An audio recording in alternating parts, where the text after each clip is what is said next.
Hello everyone, biology classes में आप सभी का स्वागत है।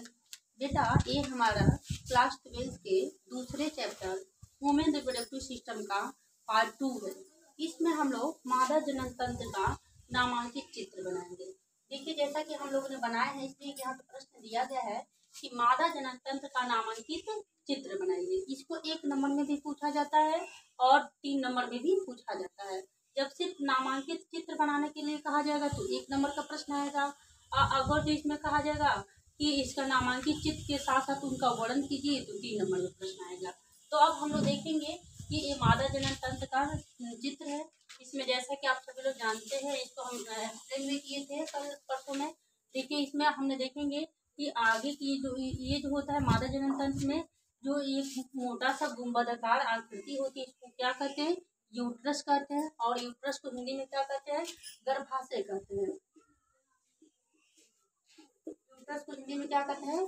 गर्भाशय कहते हैं। अब हम देखेंगे ये जो यूट्रस होता है, यूट्रस क्या होता है? मांसल और सबसे क्या होता है? गुंबद वाला पार्ट होता है। और ये जो पार्ट होता है, इसमें बच्चे की क्या होती है? परवरिश होता है।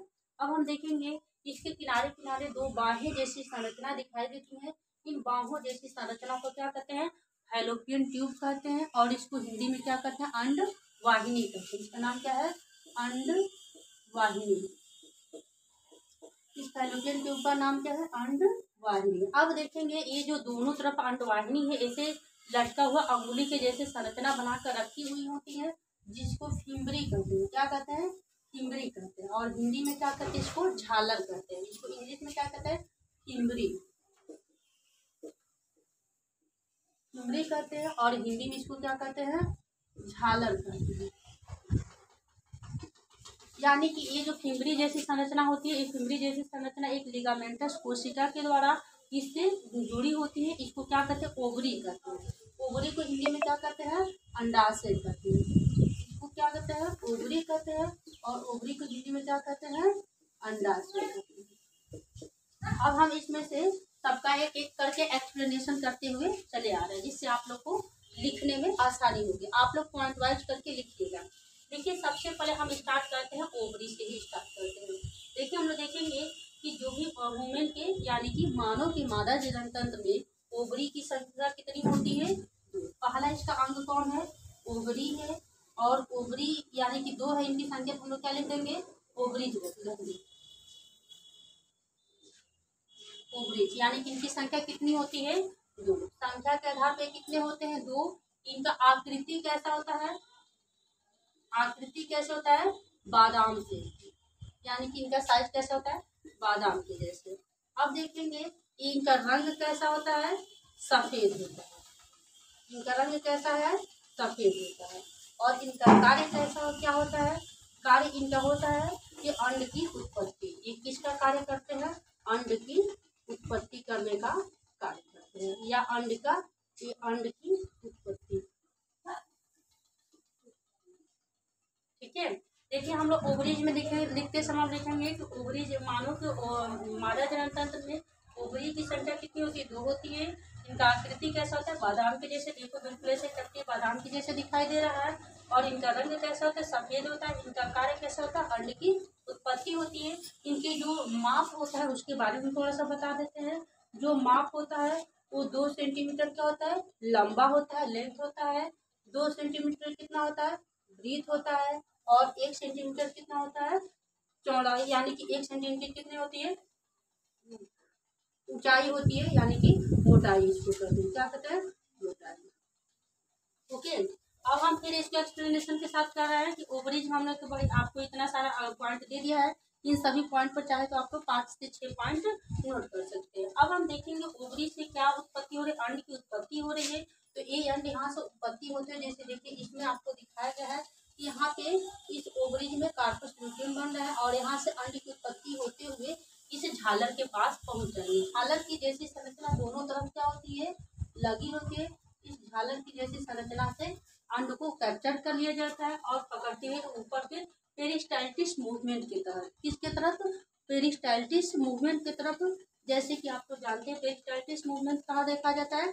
मानव के पाचन तंत्र में पेरिस्टाल्टिस मूवमेंट देखा जाता है, जिसको तरंग गति कहते हैं। उसी तरंग गति के माध्यम से मान लीजिए यहाँ से अंडकोशिका यहाँ पे पिंबरी के पास आए और यहाँ पिंबरी के पास होते हुए ऊपर की तरफ क्या होते हैं, गति करते चले जाते हैं। अब हम इसको थोड़ा सा नाम देखते हैं कि जो पेरिस्टाल्टिस मूवमेंट यानी कि यहाँ पर अंडकोशिका पहुंच जाए, इस वाले भाग को हम लोग क्या कहते हैं, इंग्लिश में एम्पुला कहते हैं। क्या कहते हैं, एम्पुला कहते हैं।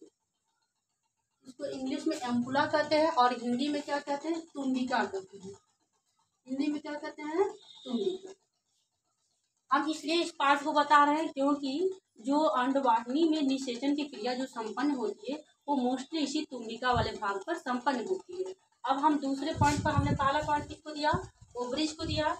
दूसरे पॉइंट में हमने पिंपरी यानी इसकी संरचना के बारे में बताया। तीसरे पॉइंट में हमने आप किसको बताएंगे, इस पूरे यहाँ से अंडवाहिनी के बारे में। अब हमारी दूसरी जो हेडिंग बनेगी यहाँ पर हम किसको डालेंगे, अंडवाहिनी। दूसरी हेडिंग क्या रहेगी, अंडवाहिनी। जो अंडवाहिनी होती है इनकी जो संख्या भी होती है कितना होता है, 2।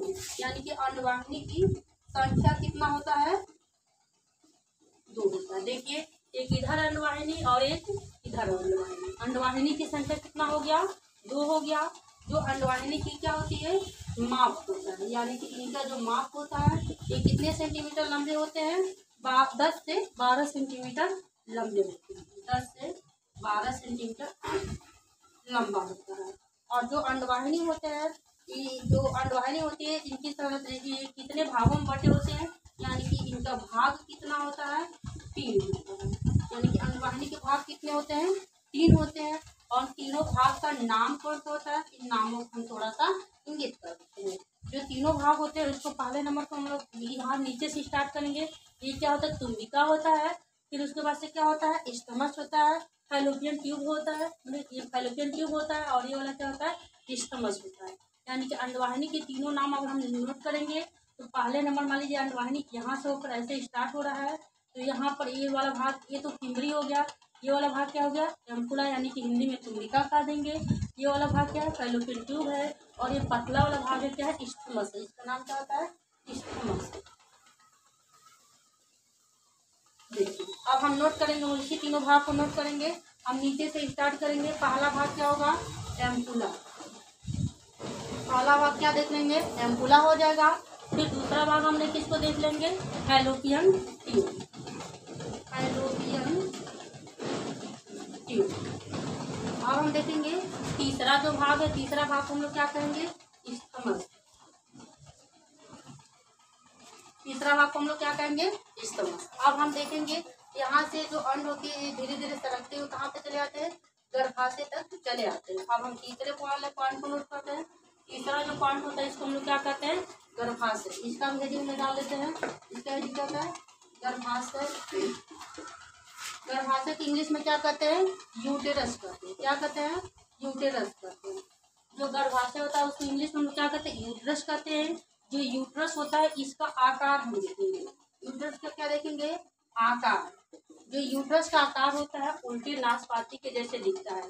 ये कैसा दिखाई देता है, उल्टे और नाशपाती के जैसे। और मान लीजिए हम लोग नाशपाती अगर इसको सीधा किया जाए तो नाशपाती सीधा किया जाता है तो ये ऊपर का भाग पतला और नीचे का भाग चौड़ा। लेकिन जो यूट्रस होता है वो उल्टा नाशपाती के जैसे दिखाई देता है। यहाँ आकार नोट करेंगे, इनका आकार क्या होता है, उल्टे नाशपाती जैसे। यहाँ पे एक एक पॉइंट और करते हैं ताकि आप एकदम आसानी से साफ नोट बना सकें। अब देखेंगे इनका आकार कितना हम लोग देखें, उल्टे नाशपाती के जैसे। इनकी जो लंबाई होती है यानी कि इनका माप, क्या देखेंगे, माप जो होता है वो 7 सेंटीमीटर क्या होता है, लंबा होता है। 7.5 सेंटीमीटर क्या होता है, लेंथ होता है। और उसके साथ साथ 3 सेंटीमीटर क्या होता है, मोटा होता है। यानी कि हम लेंथ की बात क्या देखेंगे, 5 सेंटीमीटर ब्रीथ होती है। और इसकी जो मोटाई होती है तो कितने सेंटीमीटर होता है, 3 सेंटीमीटर होता है। यानी कि हमने ये नाप में देख लेंगे 7 सेंटीमीटर लंबा है, कितना लंबाई हो गई। और ये जो चौड़ाई हो गई ये कितने सेंटीमीटर हो गया, 5 सेंटीमीटर। और ये जो मोटाई हो गई कितने सेंटीमीटर हो गया, 3 सेंटीमीटर। अब इनके देखेंगे अस्तर, यानी कि ये कितने लेयर के बने होते हैं। और ये जो अस्तर होते हैं, अस्तर की संख्या कितनी होती है, 3 होती है। इनकी अस्तर की संख्या कितनी होती है, 3। देखिए अस्तर की संख्या देखेंगे, यहाँ से जैसे ही जो अंडकोशिका आती है तो यहाँ पे वाल के ऊपर ऐसे क्या होते हैं, म्यूकस जम जाते हैं, जो किसमें जो जिसको हम देखेंगे ओव्यूलेशन के समय क्या होते हैं, शरीर से बाहर आ जाते हैं। तो यानी अस्तर के समय देखेंगे इसमें क्या होता है, 3 लेयर होते हैं। ये क्या होता है, पेरीमेट्रियम होता है, पेरीमेट्रियम। दूसरा क्या होता है, मीजोमेट्रियम। और तीसरा क्या होता है, इंडोमेट्रियम होता है। अब हम देखेंगे इस वाले पार्ट्स को हमने पढ़ लिया, फिर उसके बाद यूट्रस में का कार्य मैं कल बताऊंगी। इसके नीचे का पार्ट क्या होता है, वेजाइना होता है। वेजाइना का मोस्टली कार्य इसको क्या कहते हैं, बर्थ कैनाल कहते हैं। क्या कहते हैं, बर्थ कैनाल कहते हैं। और इस बर्थ कैनाल से ही क्या कहते हैं, बच्चे को जन्म देने का कार्य किया जाता है। फिर इसके साथ साथ क्या होता है कि यहाँ पर इस वाले पार्ट में से ओव्यूलेशन का भी सॉरी इस वाले पार्ट से क्या किया जाता है, जो रजोधर्म होता है उस अवस्था में, जो रजोधर्म की अवस्था में रजोस्राव का भी कार्य किया जाता है। ओके, मैं 2 मिनट का समय लेकर बस पुनः एक्सप्लेनेशन कर देती हूँ थोड़ी सी टाइम लेकर। ये देखिए चित्र क्या है, मानव का मादा जनन तंत्र का नामांकित चित्र है। मानव के मादा जनन तंत्र में आपको देखिए ओवरी की संख्या कितनी होती है, 2 होती है। फैलोपियन ट्यूब की संख्या कितनी होती है, 2 होती है। यूट्रस की संख्या कितनी होती है, 1 होती है। हमने फिर इसके बाद से देखेंगे जो ओवरीज होती है, ये जो ओवरी होती है, इस ओवरी बादाम सेट के आकार का होता है। ये अंड को उत्पत्ति करने का कार्य करता है और एक पिंगली रहित संरचना ये कैप्चर कर लेती है। अंडवाहिनी से होते हुए इस गर्भाशय तक आकर अटैचमेंट कर देते हैं। जो अंडवाहिनी के भाग होते हैं कितने होते हैं, 3 होते हैं। जो अंडवाहिनी के तीनों भाग होते हैं, इन तीनों भाग निषेचन में मदद करते हैं। और एट लास्टली जो प्लेसेंटा के माध्यम से यूट्रस के वाल पर क्या कर दिया जाता है, जो मारुला टिश्यू को अटैचमेंट कर दिया जाता है। Okay, thank you so all of you. Next day मैंने कुछ नए वीडियो के साथ चैप्टर 2 से एक्सप्लेन करना है। So thank you.